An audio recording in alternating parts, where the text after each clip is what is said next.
रिश्तेदार भी है, भाई भी है, बहने भी है, सारे लोग हैं। पूरे मदीने में खानदान के रिश्तेदार के लोग मेरे घरे खड़े हैं। लेकिन या रसूल अल्लाह, इतने बड़े मजमे में, इतने बड़े शहर में सबके होते हुए भी ये दुनिया मुझे उजड़ी उजड़ी ही मालूम होती है। या रसूल अल्लाह, आप नहीं है तो मुझे जीना मुश्किल हो गया है। इसलिए मेरे आका, या तो आप जिस दुनिया में है, आप जहाँ है वहाँ मुझे बुला ले, या मैं जहाँ हूँ यहाँ आप जहाँ है वहाँ मुझे बुला ले, या मैं जहाँ हूँ आप यहाँ तक के लिए आए।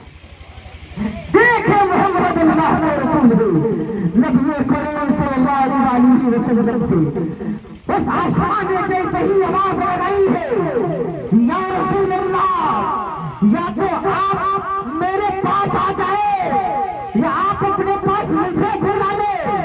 इतना जब वो आवाज लगाती है उसके बाद उसकी आवाज बंद हो जाती है। माइशा फरमाती है कि मैं कहीं उसको उठाने के लिए पहली मरतबा उठाने की कोशिश की, न उठ सकी। दूसरी मरतबा उठाने की कोशिश की, न उठ सकी।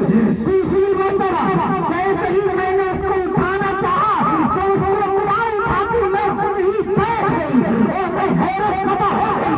मैंने उसके पाँव पे हाथ डाला, पाँव एकदम खामोश हो चुका है, सीने पे हाथ डाला तो उसके नस के रास्ते, खून चलने के रास्ते बंद हो चुके हैं। मैंने उसकी ज़बान के ऊपर अपनी हाथ रखी, वो भी बंद हो चुकी है। मैंने अल्लाह के नबी की बारगाह में अर्ज़ी पेश की, या रसूल अल्लाह, ये क्या हो गया? आखिर क्या मामला है? ये सब दिन गई है और नबी के जवाब से आवाज आती है, ए आयशा, मैं अल्लाह का नबी हूँ और अल्लाह ने फरमाया है मोहम्मद रसूलुल्लाह, मोहम्मद अल्लाह के रसूल है।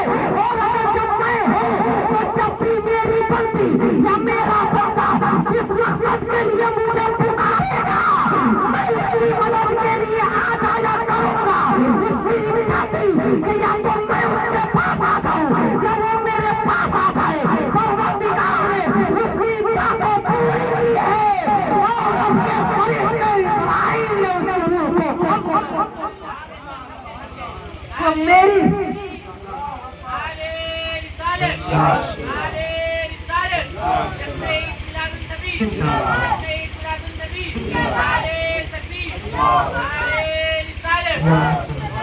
वो मेरी दुनिया में आना चाह रही थी, उसकी ख्वाहिश। आज 15 साल पहले अटल बिहारी वाजपेयी जी थे भारत के प्रधानमंत्री। 5 साल तक कानून बदलते रहे, जो मन में आया लागू करते रहे।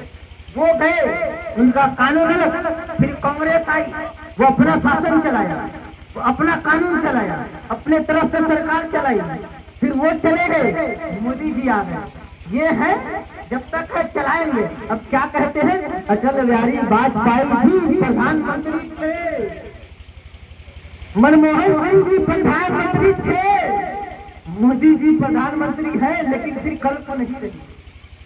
हजरत आदम अलैहिस्सलाम नबी थे, उनका दिन था, वो गए, दिन चला गया। हजरत इब्राहिम नबी थे, वो तो उनका दिन था, वो गए, उनका दिन चला गया। हजरत मूसा नबी थे, वो गए, उनका दिन चला गया। हजरत ईसा को आसमान पर उठा लिया गया, उनका दिन भी उठा लिया गया। लेकिन मेरे नबी जिस तरीके से कल उनका दिन था, आज भी उनका दिन है। सैयदे मोहम्मदी वो कानून है, सैयदे मोहम्मदी वो फैसला है, सैयदे मोहम्मदी वो रास्ता है, सैयदे मोहम्मदी वो साफा है, सैयदे मोहम्मदी वो राह अमल है कि जिसमें कमी न कल आई थी और नहीं क़यामत तक आएगी।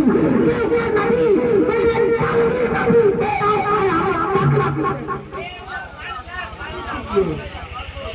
मेरे नबी मोहम्मद रसूलुल्लाह है, इसलिए उनका दीन भी है, उनका दीन भी है। और क़यामत तक के इसी दीन पर हम और आपकी नस्ल या हम लोग जब क़यामत आए इसी दीन पर उठाए जाएंगे। कायनात में फिर कोई दूसरा दीन नहीं आएगा। और बात है कि हज़रत मूसा अलैहिस्सलाम आएंगे, लेकिन कहाँ आएंगे आपको मालूम है? नबी बन के नहीं आएंगे, वो मेरे नबी की उम्मत बन करके आएंगे। फख्र होगा उनको, जो दुआएं मांगी थी अल्लाह ताला ने कबूल फरमा दिया।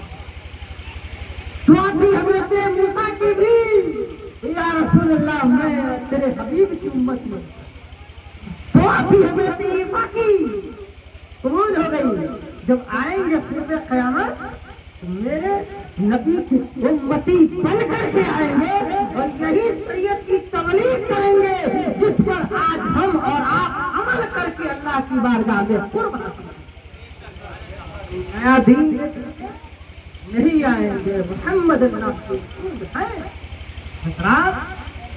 बड़ी बातें हैं, इसको समझने के लिए हमको इल्म की जरूरत है, शिक्षा की जरूरत है।